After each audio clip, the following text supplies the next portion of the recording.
Today's video, we're going to talk about how to keep customer loyalty using follow-up PPC ads or advertising in general that you can run on the internet for your business. This is a how-to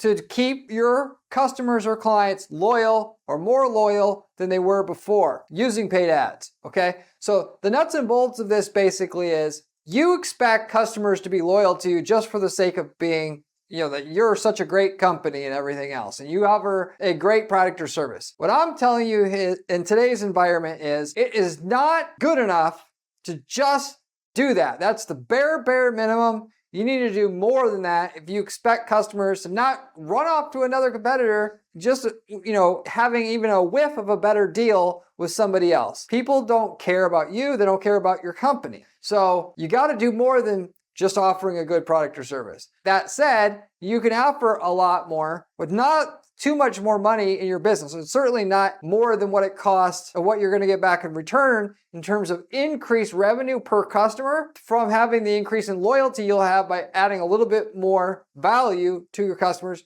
so they feel indebted to you, because that's the key to it. If you want people to be loyal to you, they have to feel indebted to you. In the sales world, people get sales going. A good salesman know if you give the person something first, they'll be more likely to give back to you. The more you give customers, the more likely you're going to give back to you. But you can only offer so much in terms of your product or service before you're not profitable anymore. There are other side intangible things that you can offer that make your overall what you're offering at your company seem more valuable than it is, and playing this game of arbitrage, offering more outside of what your product or service normally offers, so people feel more indebted to you, and then as a result of that, you'll make more money. So I'm going to explain exactly how this works, and specifically from a company where we did this in the Fasteners space. So you can actually get 10, 20, 30, 40, 50% more revenue per customer by increasing customer loyalty in your business, client loyalty in your business. Okay, so I'll go over all those steps, how to do it, of course, the results, and how much you can expect in terms of this increase in the actual revenue in your business, because increasing customer loyalty has a direct impact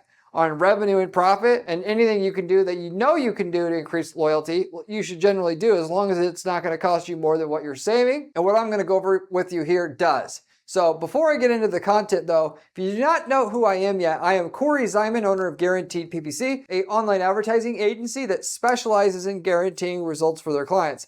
That is, do not charge our clients fees until we can get them a certain minimum lift in their profitability in excess of what our management fee typically is. And we're the only agency on the planet who offers anything like this, which should tell you something about the quality of the service, that quality of the information that you're going to receive on this particular video. There are two main ways to increase lifetime value from your customers. Okay, here's the two main ways that you can do it. Increasing customer lifetime value specifically through increasing customer loyalty.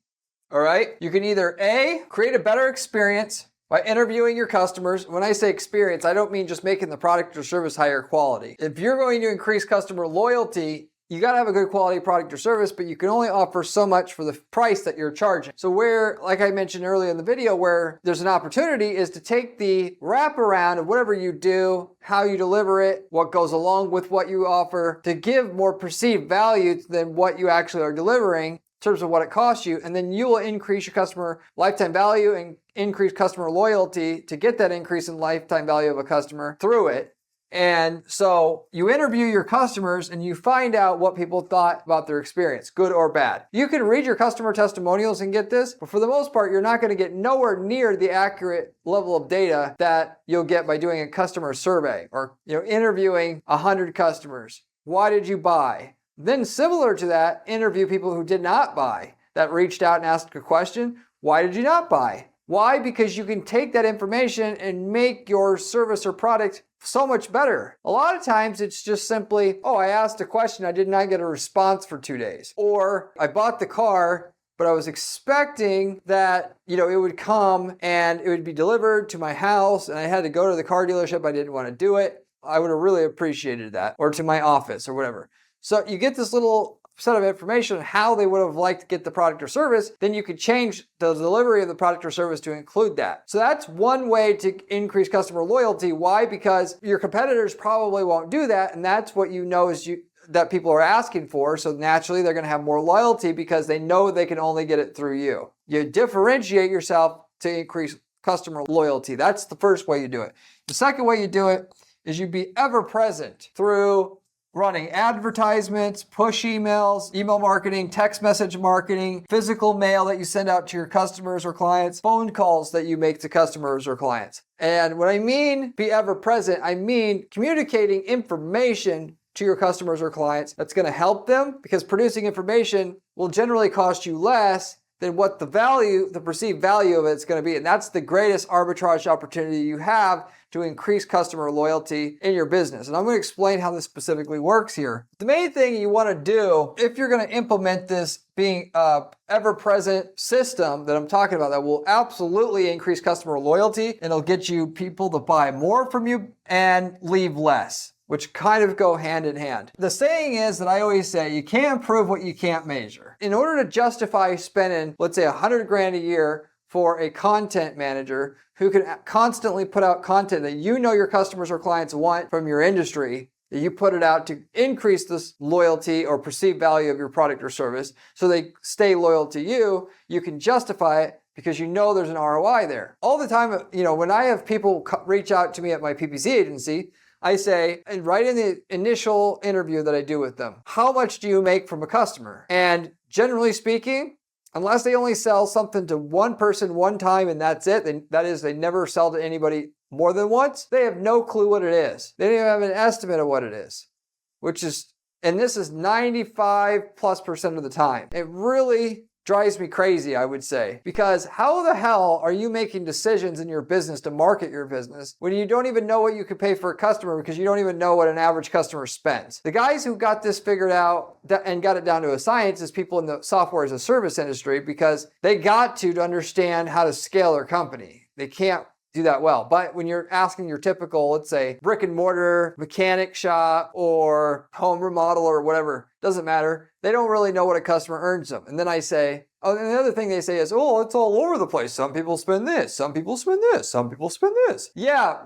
Do you know what the definition of average is? Average. Okay. And then they'll, a lot of times they just don't know. And then ultimately, you take the total revenue of your company divided by your total unique customers you've ever had, and that's your average revenue per customer that you're generating right now. If you've increased customer loyalty, that number of average revenue per unique customer will go up because they're more loyal to you. So that's how you justify doing stuff, spending more money to increase customer loyalty. And either it increases the average customer value to your business or it doesn't, and you don't do it and you got to try something else. But I could give you the cheat sheet to increase the customer loyalty is, if you're not going to interview customers and find a different way to deliver what you have faster, more convenient, whatever it is. Maybe you have a cleaner environment, your store looks nicer, it smells nicer, whatever, that you actually do ads to push out to your customers that you've had in the past, information that's going to be helpful towards them. And there's one of three different ways you do this.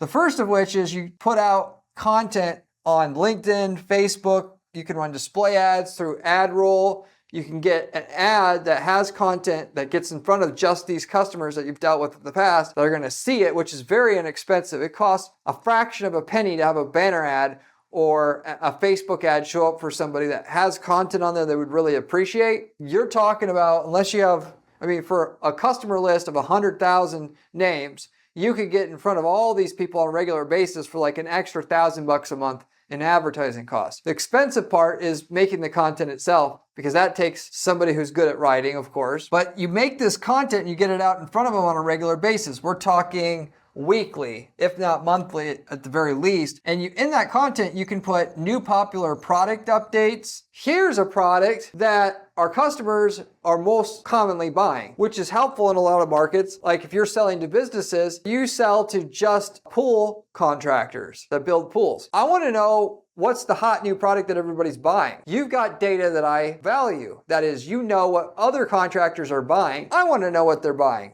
And then as a result of that, I would actually be likely to buy it. You take the data you have and you push it out there. This also could be, if you don't do that, It could be new tips and tricks. Is there something that your customers are getting results with or on that you could then package up in an ad? If people are using, let's say that they're going for, it's a weight loss clinic or whatever, and you find customers are getting results at your weight loss clinic by buying a certain or following a certain diet plan that isn't exactly what you offer at your clinic because you're offering consulting. There's a new diet plan that's getting people's results. So what you do is you put an ad that advertises customers of our clinic are getting great results with the Mesolithic diet plan. And then you have them click on that ad and it goes to a full article that talks about the customers that you deal with and the results, which is relevant because people already trust you. They do business with you. Therefore, the information you share is more relevant and useful than information they're going to find on the general web. Okay. You could do that. Or, if you sell to solar panel installation companies, you could explain other solar panel installation companies are doing to save costs. And you could just focus on that. And every week you have a new piece of content that you advertise and make sure you get in front of those users that explains how the other solar companies that are out there save costs. And it doesn't necessarily have to be save costs with you, just save costs in general. And if you're dealing with solar panel companies and that's your customer base, just providing the information there will get you build rapport with the user that will increase customer loyalty so that you know as well. Your customer list, as long as you have their email addresses or their phone numbers, you can upload that to the ad platforms on LinkedIn, on Facebook, and on Google and get your ads that promote this content to get it in front of them. You'll want to make sure each person on the list gets the ad 7 times, which you can tell by looking at the ad frequency settings on your ad account. But again, it's only going to cost a few cents per user to have the ad show up for them 7 times each. And each ad that they see, if it's good content, you did it right, they're going to be highly likely to click through that ad and read it. People think that this is a waste of time because they don't see any direct return on investment on doing this. However, the return on investment is the increase in rapport you're building with the user over time. Each piece of content that they click on and read makes it more likely that they're never going to leave you. Because you've offered them insane value, they're going to feel, due to the law of reciprocity, this is a psychological hack or trait that, if you want somebody to do something for you, you give them something first, and then they're going to feel guilty and want to give back to you just because of that. There's a karmic debt, if you will, if you want to phrase it that way. With that said, once that, you need them to do business with you again, they're going to be wanting to give back to you, even if somebody else has a little bit better deal, or they come at them saying, hey, we have a special for new customers, 10% off for any new customers, and then they're not going to be as apt to jump ship. At our own firm, I know that when I work with clients, I've just hired to do ad management for clients at our firm. I know if I talk to the client about other stuff that's going on that I hear from other clients at our firm about what's going on in the SEO world, what's going on in terms of like Google business profiles, stuff like that, and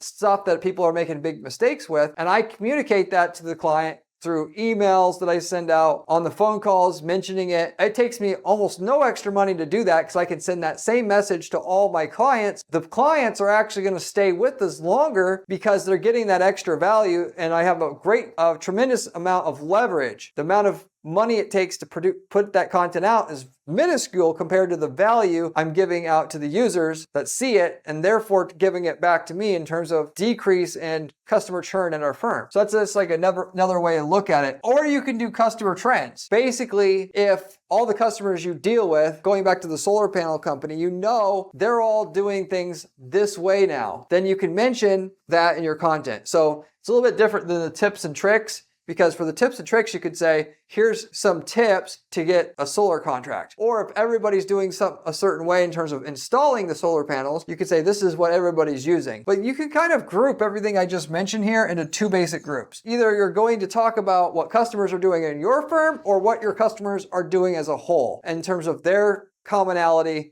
amongst all of them. That is the group of people that are looking to lose weight, the group of people trying to grow their hair back, whatever it is. And you talk about those trends. You put that content out there and you put a weekly or monthly update, and you're a source of information now. We actually did this Fasteners company itself. to increase customer loyalty. And the results are there, and we know the results are there because we looked at the average value of a customer before and after we did this. And so typically at our firm, what we're gonna do, pick all the low-hanging fruit in the industry, which is to run ads on Google for people looking to buy fasteners, certain fasteners, whatever. Once you've done all that, if you're gonna really take your company to the stratosphere, you gotta be able to take the customers you're getting and make sure they're sticking to you like glue. They're not gonna go to anybody else for not only just when they need to restock those fasteners, when they have the big $1 million contract, they're gonna wanna come straight to you from now on. And for an item you may not even have, and they just ask you if you can get it. They're gonna be much more likely to do that if you stayed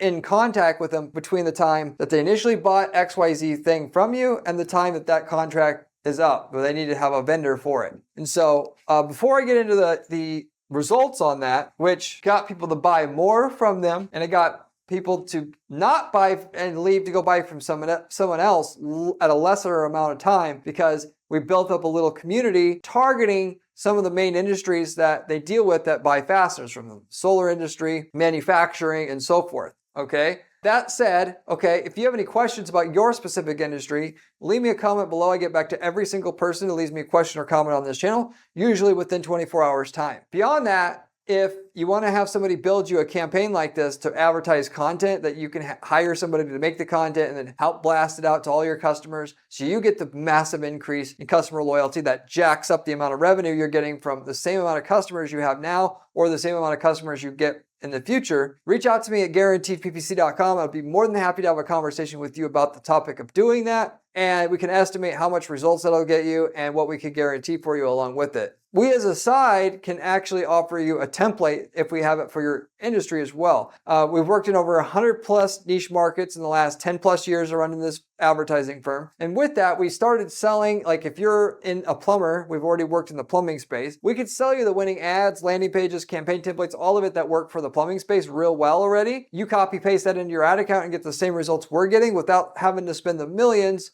to find the best ad, landing page, and so forth that worked for your market. And we can tell you the results you're going to get with it up front, so you would know exactly what you're getting before you bought the template from us. If you like to manage your own ads, that's going to be the best bet for you, because you're already just going to use all the learnings we found out about your industry to get to really good results in your industry, and you're going to save yourself a ton of time and money doing that. These templates work so good, we got people using the templates to start whole other businesses, whether they're selling leads, they want to subcontract all the work, just answer the phone and then sub out the work. But because they have the template and they're getting the lead so cheap, the business is going to work just by doing that. You can do that. You can sell product. We've got a whole list of e-commerce products that we've sold before that you can take the ads that we use to sell them and use them in your ad account. If you're interested in any of those opportunities, you can also reach out to me at guaranteedppc.com and I can let you know what markets we've been in, what results we have, and thereof. With that said, getting back to what I was saying, in terms of the case study here. So it was a fastener company where we did weekly content and did it for the 5 main industries that they were dealing with: manufacturing, solar, and so forth, like I was talking about before.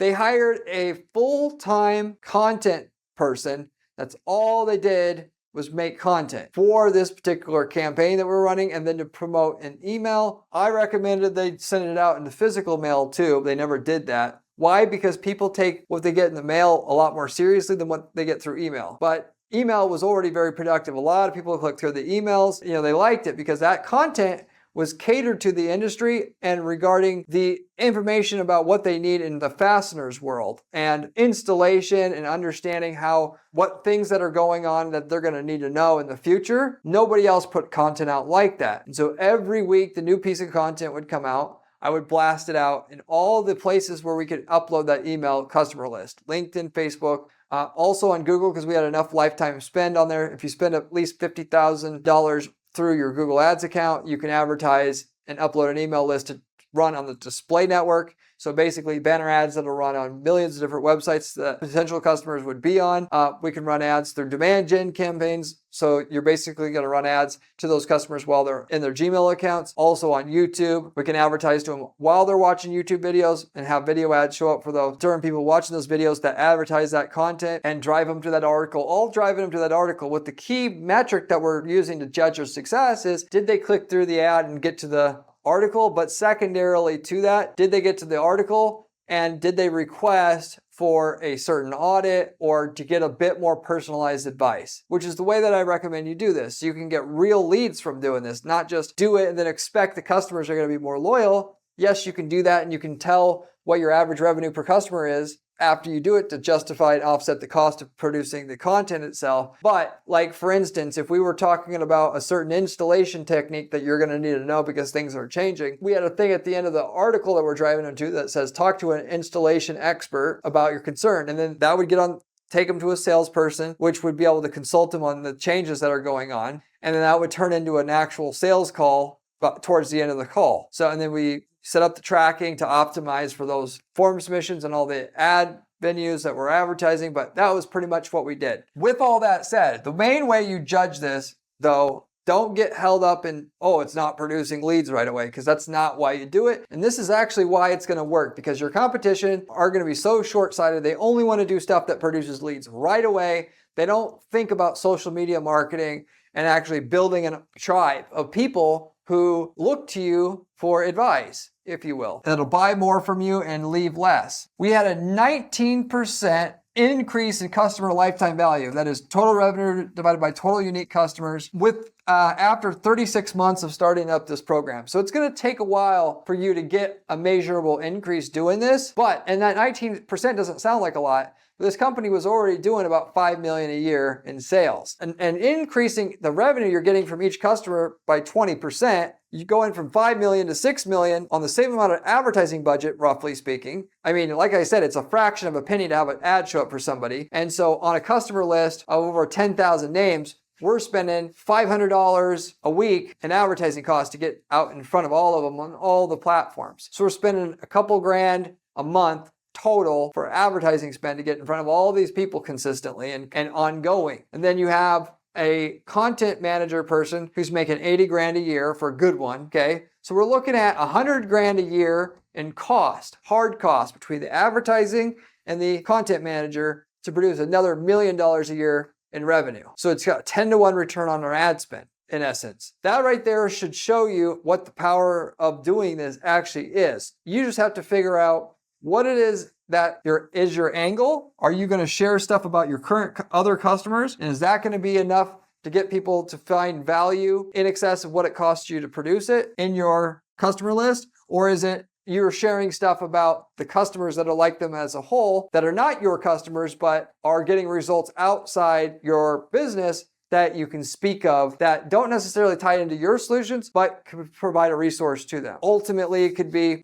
somebody has problems with arthritis, then yeah, your solution to arthritis might be that you're offering pain medication for this to deal with it. Beyond that, you could talk about acupuncture, how that's fixing arthritis. And you just put that in your content and people are going to find use in it. Don't think that they're going to run off and do that necessarily. You want them, and actually that adds even more credibility. If you can talk about other things that are out there besides your own solution, even though they might not be as good, and you can actually mention that in your articles that you're setting up, the amount of credibility you're going to get is going to be through the roof. And the amount of rapport you're going to build is through the roof. As opposed to what a lot of people will do with their customers is annoy the hell out of them, asking them to buy. You're just going to focus on building value to the customer. As a result of that, you're going to make even more money per unit time, because it always costs money to reach out to people to ask them to buy if you're going to call them or whatever. Which, by the way, if you're wondering why you don't just email this article content,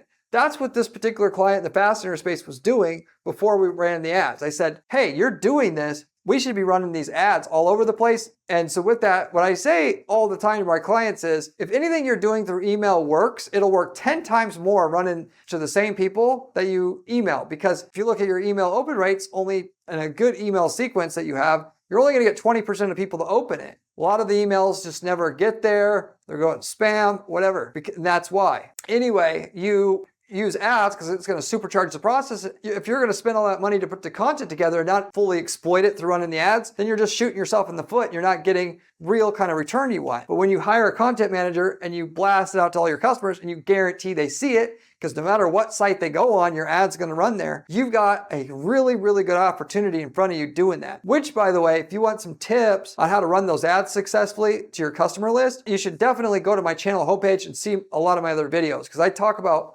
customer list campaigns, how to do those properly, how to run prospecting campaigns to get new customers into your business while you're at it. And the information on this channel comes from somebody who spends 40 hours a week doing ad strategy at our firm as my sole job. I explain everything that works and doesn't work with our clients at our firm, including what we use to guarantee results. It's all laid out on this channel, and it's unique in that most people that talk about ad strategy on YouTube are not really running any ads, or they run a couple of campaigns. It's not useful because of that. Whereas I spend 40 hours a week just doing ad strategy. So if you're going to learn it from anybody, this is where you want to start. So you should subscribe if you haven't already. You should also check out my blog while you're at it though. If you subscribe, my blog has even better information actually. You can find my blog at guaranteedppc.com/blog. And that blog has everything laid out in text and image form. So if you want more of a visual tutorial, you can find it there. Most people who check out the blog like it just as much, if not even more, than the channel that I have here. So if you want to check that out, definitely do that. That is going to give you an explanation of how this is actually done, okay? As I mentioned, it was going to go to 5 different industries. So we had 5